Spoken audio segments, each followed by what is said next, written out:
Someone's gone missing? Who? Just as expected. That guy you said a bunch of nice things about earlier? The one you always used to chat with. He's around 20 years old, and you said he was a kind, warm-hearted person? Oh, I know who you're talking about. Really? You remember? There aren't many young people who've earned that kind of praise from me. If you're certain that's what I said, then there's only one person who fits the bill. No doubt about it. But why'd you say he's gone missing? Yeah, I just saw him leave the village. There was someone else with him, too. They couldn't have gone far.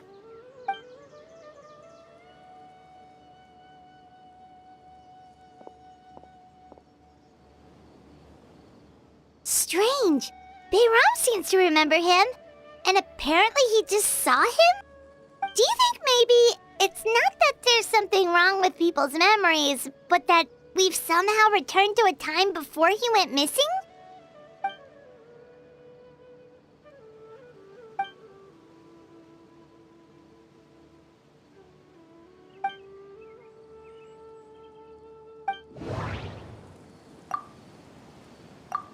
Right!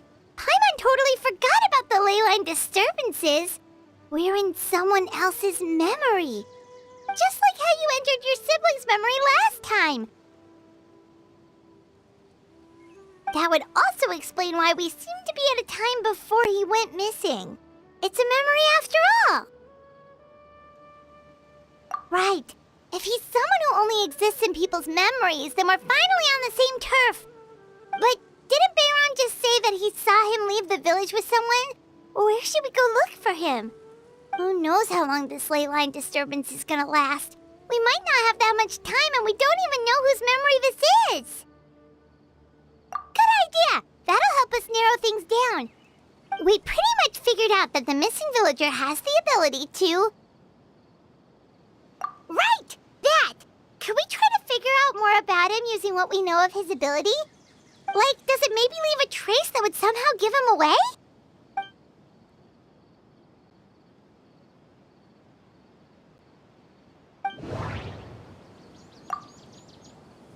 Maybe not.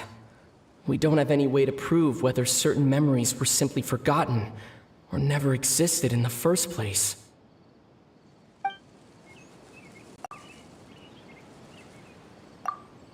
There's a difference between memories that arise from lived experiences and those that are implanted into the mind.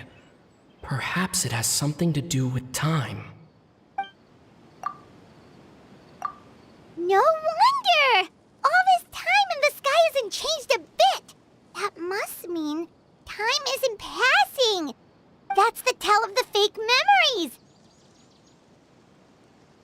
The implanted memories are basically taking place outside of the regular 24 hours of the day. If the memories included the regular passage of time, it would be easy for people to tell that something was off. Like there could be overlap or something. People might start to wonder why they remember doing two different things at the same time of day. That's why he makes sure the memories take place at a specific moment in time rather than over a period of time.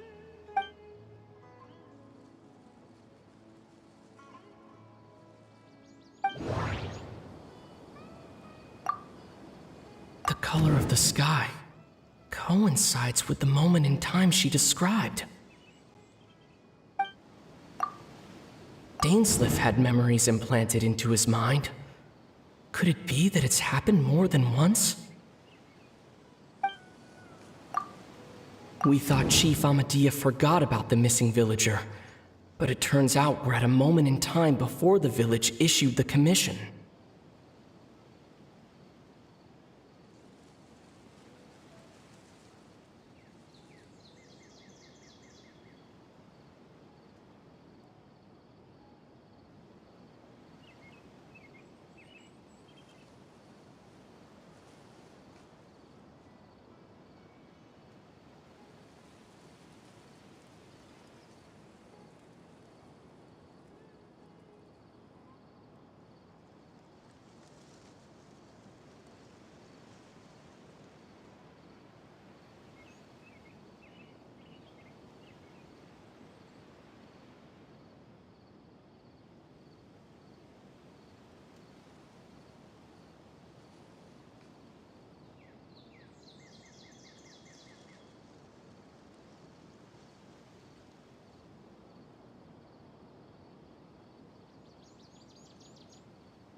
No, that doesn't seem right. I need to think about this some more.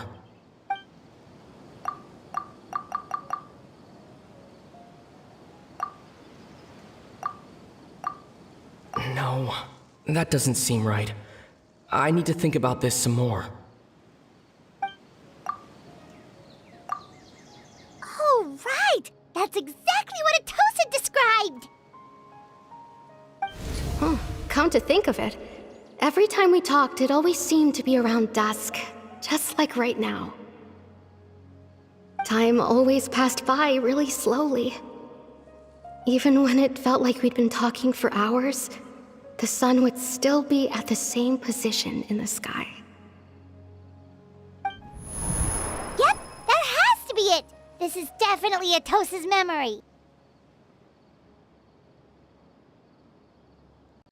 Yeah, that's where they'll be!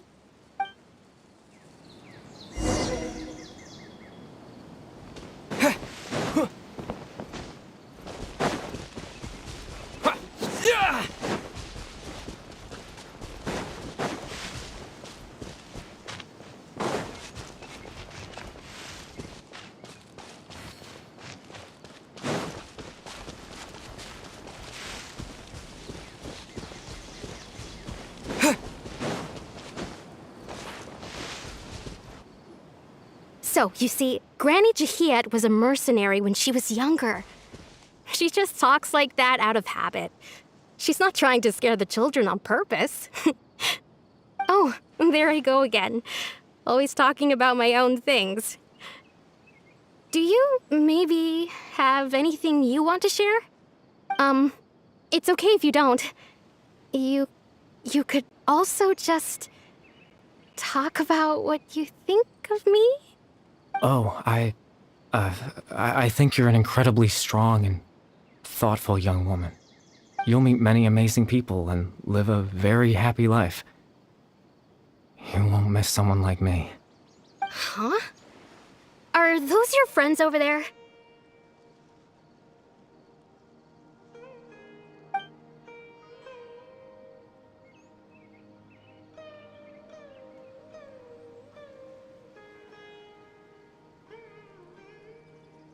Oh, right!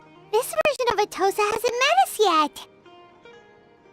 Friends? I guess you could say that. It must have taken them a lot of effort to find me. So, I should see what they need. I'm sorry, Atosa. We'll have to continue this conversation another time. Another time, huh? Yeah, okay. I'll head back to the village then. Talk to you some other time.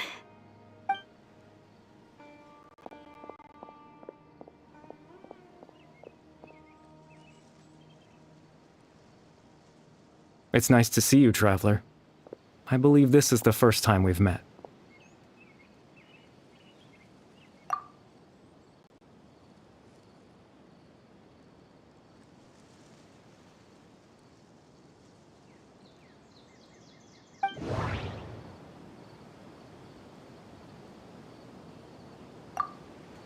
The founder of the Abyss Order.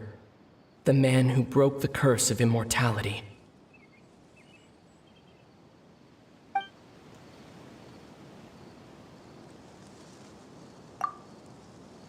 Born into abject sorrow, he shall now become the loom of fate.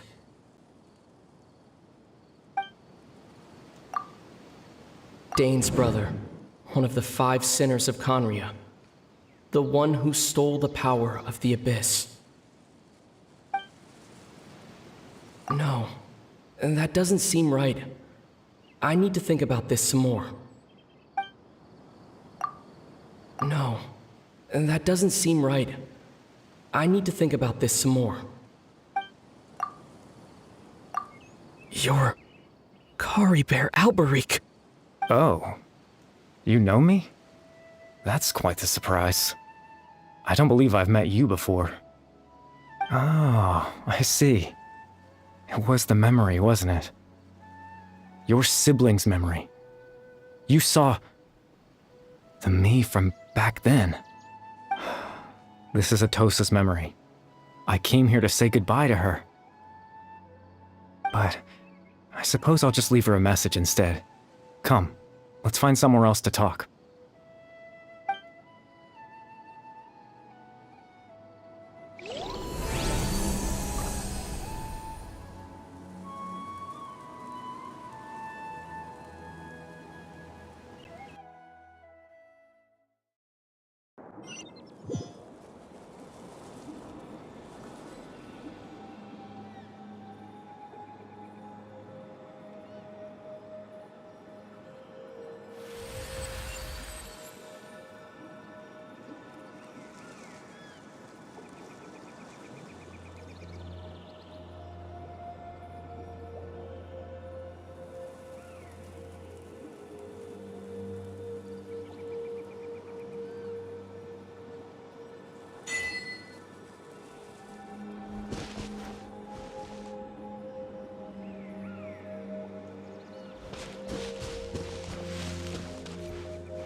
I suppose you could call it the realm of my consciousness. I'm someone who no longer exists in the real world, after all, as you well know. It's nothing. I still have enough strength to play the part of a good host.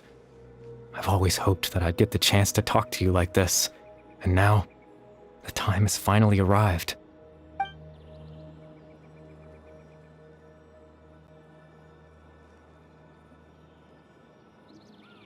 Extreme sorrow and pain, hope and regret coursing through your veins, and a degree of abyssal power that defies comprehension. Father told me that once I possessed all those elements, I would become the loom of fate, but despite his intentions for me, I never truly became the loom of fate. I was merely used as a means for its construction. In truth, I died the moment I set everything in motion. The person you see before you now is nothing but a remnant of consciousness left over within the loom of fate.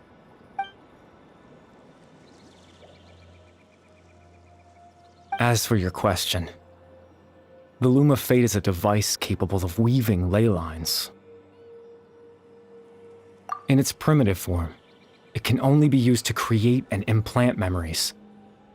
But as more of it is completed, its power becomes stronger and stronger, until finally, it has the power to weave real ley lines of its own. Once fully completed, the moment it gains the power to weave ley lines, it loses the lower-level ability to influence memories, but it also becomes a tool that can change the entire world. Yes, I have the ability to control the loom in its semi-completed form. I suppose you can think of it as a form of compensation. After all, its existence cost me my life.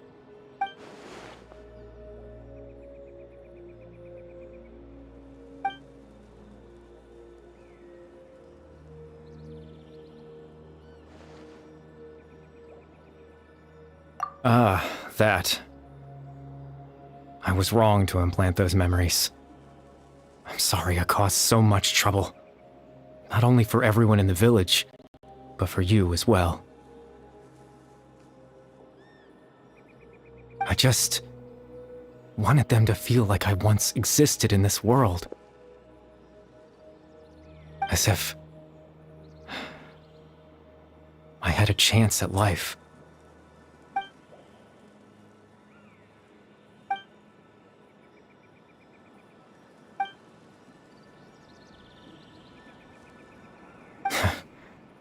know what you must be thinking. Why would I do something so meaningless?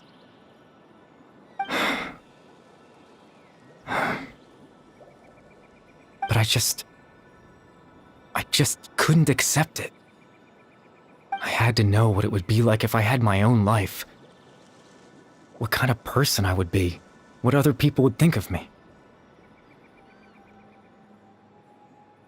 Chief Ahmadiyya, Baram, Granny Jahiyat, Atosa. What would it be like if I could live alongside them? No cataclysm, no curse. Just a quiet life in a peaceful village. I was curious, so I selfishly tried to have my own life. Even if that meant piecing together the version of myself that could have been. One memory at a time. I know it sounds stupid. After all, my life ended a long time ago.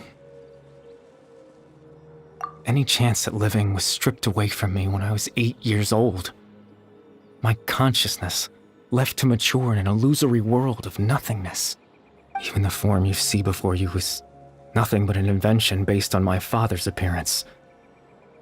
An imagined version of what I would look like if I had the chance to grow up.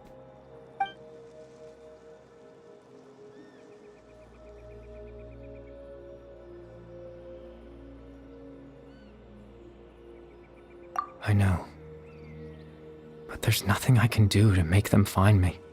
If I could exist in the real world, I would return without a second thought and surprise them with the suddenness of it all. But, well, that's not possible for me.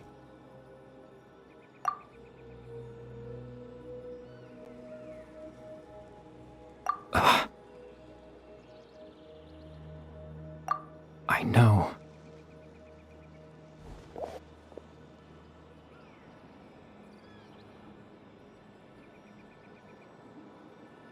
Captain Dainsleif. Twilight Sword, you mean? No need to meet up with him. Things should already be settled on his end. Exactly. As someone who could only exist in people's memories, the fact that I'm able to talk to you in my consciousness like this can only mean one thing. The loom of fate has already been completed.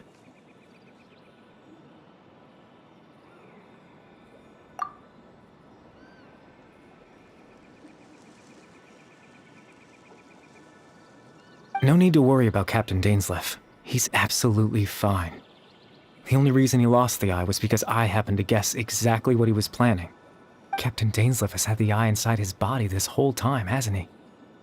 His plan was to lure the Abyss Order to a false location, capitalizing on their pursuit of the eye in order to have the chance to confront the princess. He would then hand the eye to you and tell you to take it away from that location. That way, Captain Dainsleif could accomplish his own goal and ensure the safety of the eye all at once. A very thorough plan. That's right, because in his mind, he had given it to you already.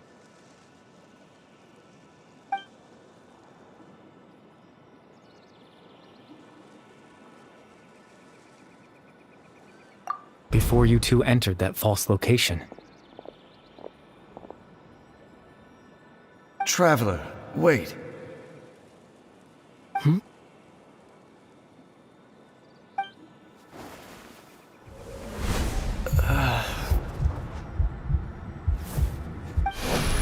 We've no time to lose. Let's head inside.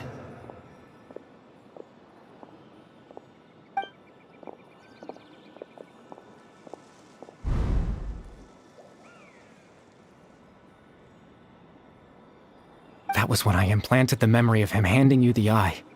Given the tense situation at that time, Captain Dainsleif failed to notice anything out of the ordinary, and took that memory to be real. I'm sorry, Traveler, but I needed the Loom of Fate to be completed. And to do that, we had to retrieve the eye.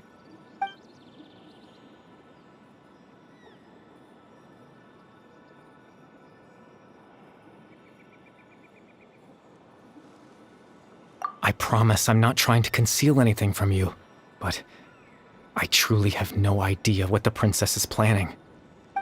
Tevat's ley line system is deeply entrenched in the planet. Creating new ley lines can neither replace nor extend the ones that already exist. In the face of everything they could be planning, I fear I'm too insignificant to even get a glimpse of the bigger picture. In any case, I had my own use for the Loom of Fate, and my goal, at least, has been achieved. You remember my father, don't you? Clotar Alberic. I believe you saw him in your sibling's memory. After he used the power of the Abyss to restore consciousness to my hilichurl form, I suffered from an indescribable level of mental anguish. To comfort me, my father told me a story, that this was a fairy tale world where I had to take on the form of a little monster. That story managed to dispel my fears, even if just for a moment.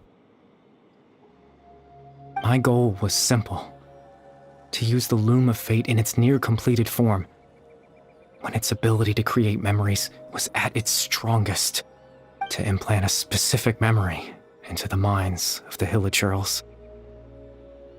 In that memory, I would tell them a story, just like my father did for me. It was a story of fairy tales and love. But more than anything, it was the story of us.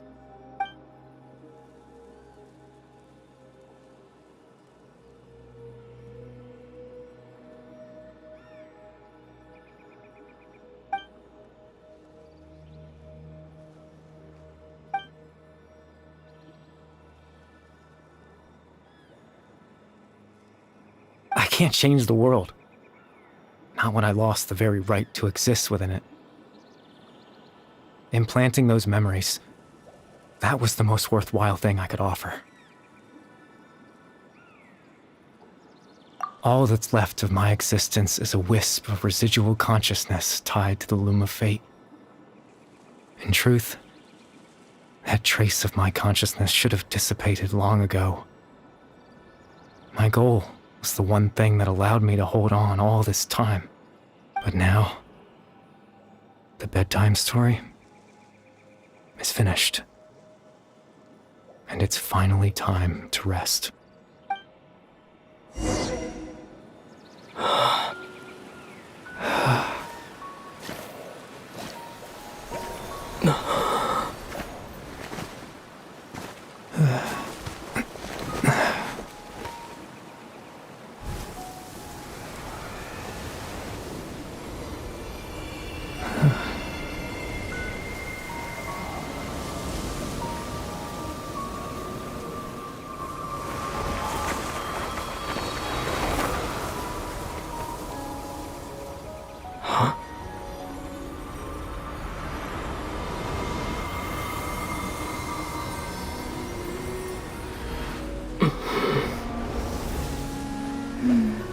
Looks like I was too late to see Caribert one last time.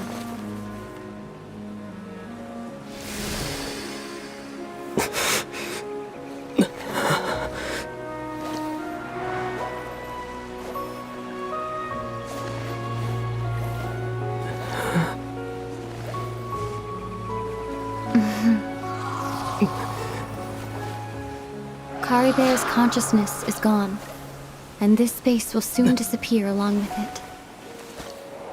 Neither of us belongs here. That's why we're not tangible. Were that not the case, I'd love to hug you too. Well, how about a conversation?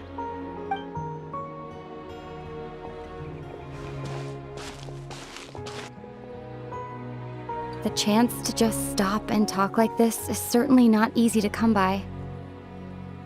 Wouldn't you agree? That battle earlier was tough. The one against Dane, I mean. I didn't expect that after everything, he would still hesitate to raise his sword against me. Were it not for that, perhaps I'd still be no match for the Twilight Sword. Even after 500 years.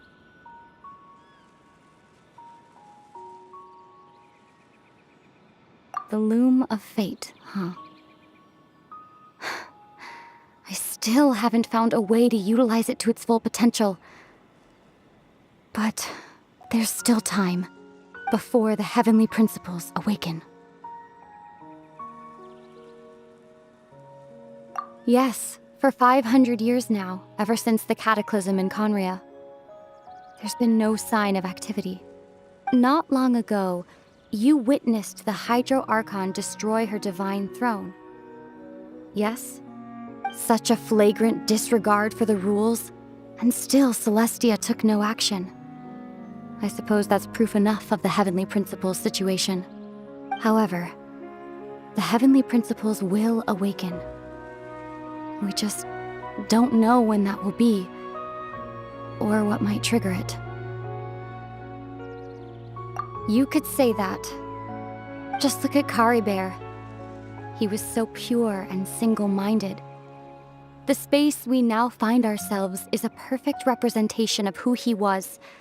Quiet and peaceful. Even as a hilly churl, seeing the terrible sight within the mirror wasn't enough to taint his spirit. He brought comfort to the people of this world, even though he was denied the very right to be a part of it. So ask yourself this. Who was it that deprived him of that right to exist? Of course, that's only one example. My feelings about the heavenly principles are too complicated to explain in just a few words.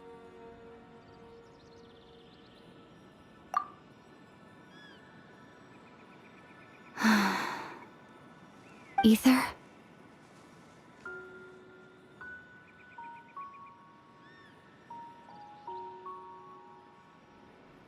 You're the only one in this world who calls me that.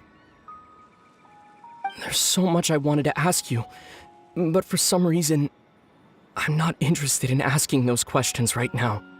There's just one thing I have to ask. One thing I could never understand. Why? Why can't we continue our journey together?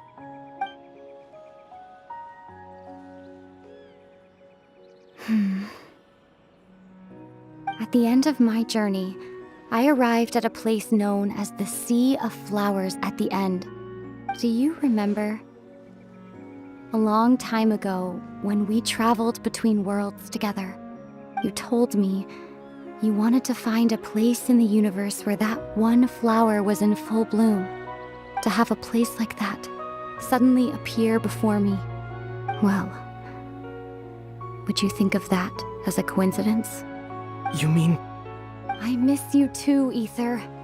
But as this war continues to rage, and as I continue to seek that final answer, I don't even know how to face myself sometimes, let alone my own brother. What's going on? This space has lost its tether. I doubt it'll be able to exist much longer. In fact, aside from our inability to physically interact with each other, there's something else you should know about this space. With Caribert gone, we won't be able to remember anything that happened here. Everything in this space will be wiped from existence, including all memory of our reunion. You're only telling me this now?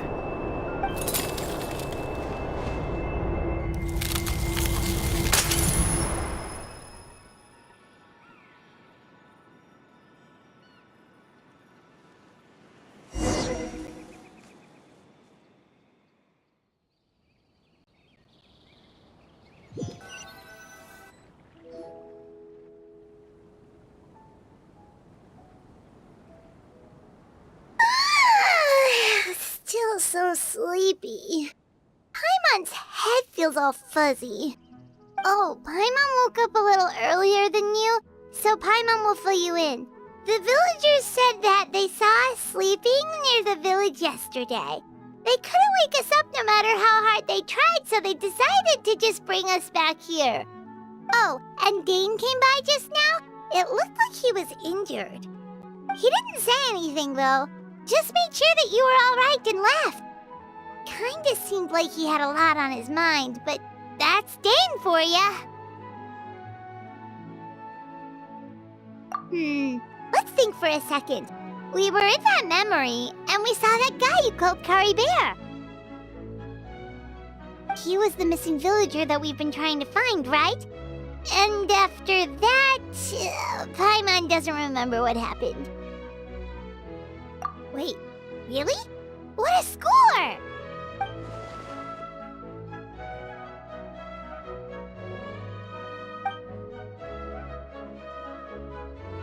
Well, what happened after that?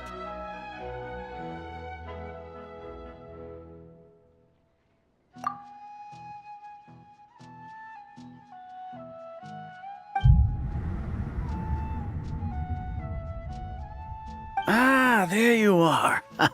Sleep well? Bayram? You sure seem happy. Did something good happen? Something good? Huh. Wasn't anything good or bad, I'd say. It's just that, well, the village organized another search party yesterday. It didn't feel right to leave all the searching to the adventurers. So there we were, searching away, when suddenly this one guy said it all came back to him. According to him, one day around dusk, he was passing by this one tree outside the village, and he saw our missing villager. There he was, sleeping under that tree all by himself. His parents came a little later to wake him up, and they all left together. They looked like quite a happy family, apparently. And after that, well, we all started to feel like that really is what happened. Kind of strange that we forgot all about it for so long.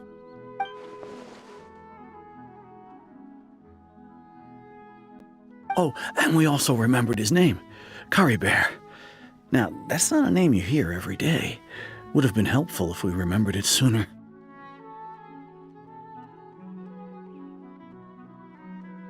Well, I hope he's happy wherever he is, and we're all relieved now that we know what happened.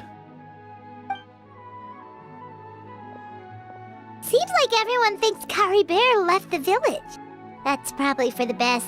At least they have some sort of explanation now. Paimon wonders how Atosa's doing. Maybe we should go check on her. If she hasn't remembered like everyone else, we can tell her what happened. Paimon didn't see her in the village just now, so she's probably at the tree. Come on, let's go talk to her.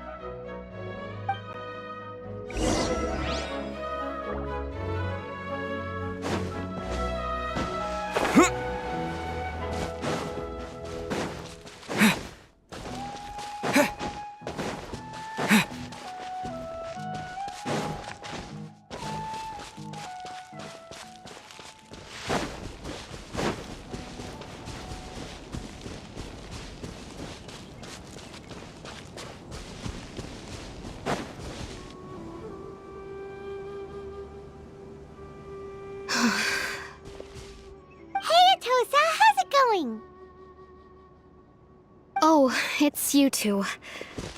I was just about to go looking for you. I wanted to thank you. I was part of the search party, so I remembered what happened to Caribert now. Honestly, I just can't believe I forgot something so important. It's funny, but I have this feeling he told me the same thing. I just can't seem to remember when. I guess it doesn't really matter anyway. Life is made up of a series of memories. As long as I hold on to our time together, he'll always be a part of my life. I'm just happy I got to meet him. So, who cares what happens in the future, right?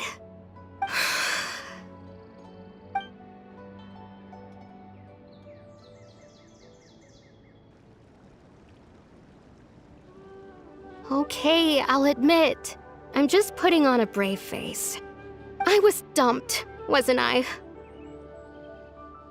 Otherwise, why would he just leave like that without saying goodbye? You don't need to comfort me. I'll be okay. It's just like Caribert said. It's the things we overcome that make life more precious. And you know, if he has a heart, maybe he'll come back and see me one day. Anyway, thanks for all your hard work, you two. I promised I'd help Granny Jahiet with something, so I should head back. Goodbye. Well, that should be it, right? Everyone's lives can go back to normal now. Oh, right! Weren't you about to tell Paimon what happened after your conversation with Caribert?